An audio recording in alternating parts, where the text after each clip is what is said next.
Welcome to This Explainer. I am so glad you're here with us today. You know, if you're tuning into this, you're probably a highly focused learner. You're someone who genuinely wants to understand the world, and honestly, to understand yourself just a little bit better. So today, we're going to explore something deeply personal, something that touches almost every single one of us at some point. We are diving deep into the hidden mechanics of our delays. We're going to look at the science, and really, the soul of why we procrastinate. So, picture this. Have you ever promised yourself that you would finish a task bright and early? You woke up, right, with the absolute best intentions, you had a solid plan, but then, somehow, out of nowhere, you found every possible excuse to clean your room, to completely reorganize your perfectly fine desk, to just scroll endlessly through your phone, until suddenly you look up, it's late at night, and literally nothing was done. Or how about this? Have you ever experienced that exact feeling of knowing precisely what you need to do, knowing exactly how important it is, and yet there's this heavy, invisible weight that simply holds you back? It completely paralyzes you. And the worst part, right after that moment of delay passes, you were just hit by this drowning wave, a massive wave of self-blame, deep anxiety, and incredibly heavy regret. Section 1. The illusion of laziness, beyond poor time management. Okay, let's really dive into this because we often live under this grand illusion of laziness. Society loves simple labels, right? So we just write this behavior off as poor time management or a complete lack of discipline. But from a scientific perspective, procrastination is absolutely not a moral flaw. It is not a sign of laziness. Dr. Tim Puchol, who is this brilliant psychologist who dedicated over 20 years to studying this exact topic, offers us a massive paradigm shift. He found that procrastination is actually an emotional regulation problem. It is definitely not a time management problem. Section 2. A battle in the brain, the science of avoidance. To really understand this, we need to look at the literal battle happening inside your head. We have to zoom out from our personal feelings of guilt and look at this on a purely biological level.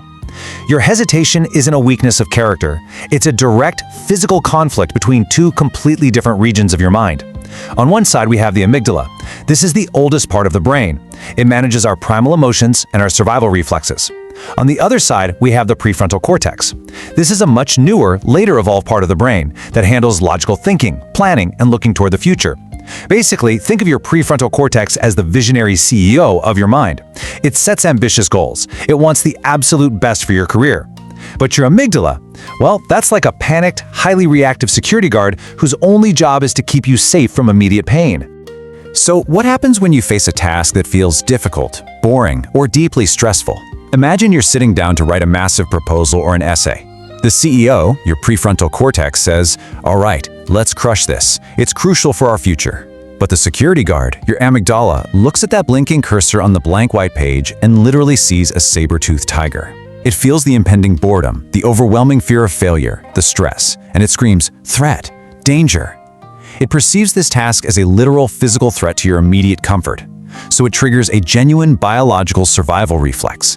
It urges you to flee from that threat to find a short-term, much safer reward to repair your mood. That is exactly why you suddenly find yourself an hour deep into funny videos. You didn't fail at time management. Your brain successfully executed a survival strategy by tricking you into comfort. And this brings us to what Dr. Puchol brilliantly calls the toxic loop. It goes like this. You escape to your phone for that sweet relief. But soon, the prefrontal cortex wakes back up. The CEO realizes you're wasting time and just floods your mind with intense guilt and anxiety. Well, guess what? This sudden spike in anxiety terrifies the amygdala all over again. The security guard panics at the new stress, and it forces you to run away one more time.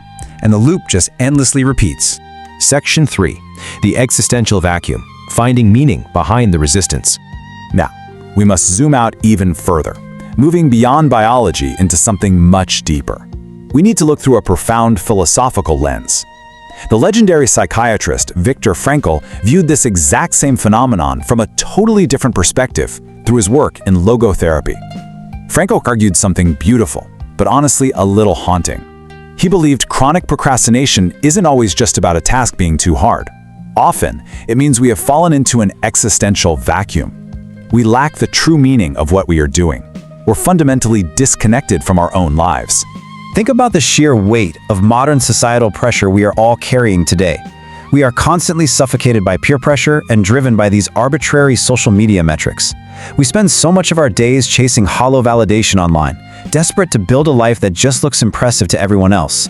But living and working like a machine completely alienates us from our true authentic purpose. When your goals belong to society, when you're just chasing money or someone else's expectations, procrastination steps in as a literal defense mechanism. It's your subconscious hitting the brakes to escape a reality you don't even really want. Your internal resistance is actually a highly helpful alarm bell, desperately warning you that your work lacks true meaning. Section 4. Breaking the toxic loop. Compassion over discipline. So the big question, how do we actually break this toxic loop? Well, it requires choosing compassion over discipline. Understanding all this science isn't an excuse to delay your life, but it is an incredibly powerful reason to stop punishing yourself with harsh self-criticism. Let's turn this into some very practical, gentle psychological frameworks you can practice immediately. First, just pause. Take a deep breath, acknowledge your fear and your exhaustion. Then, try the 2-minute rule.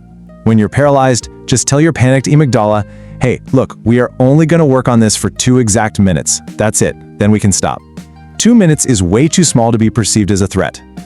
Also, practice the radical acceptance of an imperfect draft. Give yourself total permission to do a truly terrible job at first. Let it be messy. Because when you remove that crushing pressure of perfection, your brain stops seeing the task as a danger zone. And that naturally brings us to the most vital step of all: self-forgiveness. This isn't just a nice thought. Psychological studies have proven this definitively. People who know how to actually forgive themselves for past delays will procrastinate significantly less in the future. It's simple biology, really. When you genuinely forgive yourself, you lower the anxiety. And when you lower the anxiety, your amygdala stops panicking.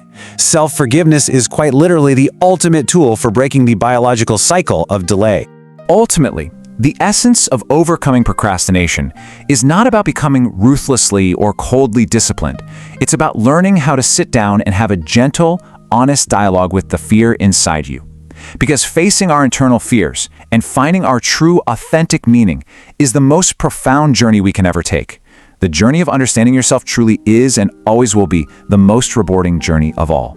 So I want to leave you with this final, important question. Are you walking with us? If you're struggling within this loop right now, please remember that your resistance is just a frightened part of you asking for purpose. Leave a dot or share your own story in the comments below.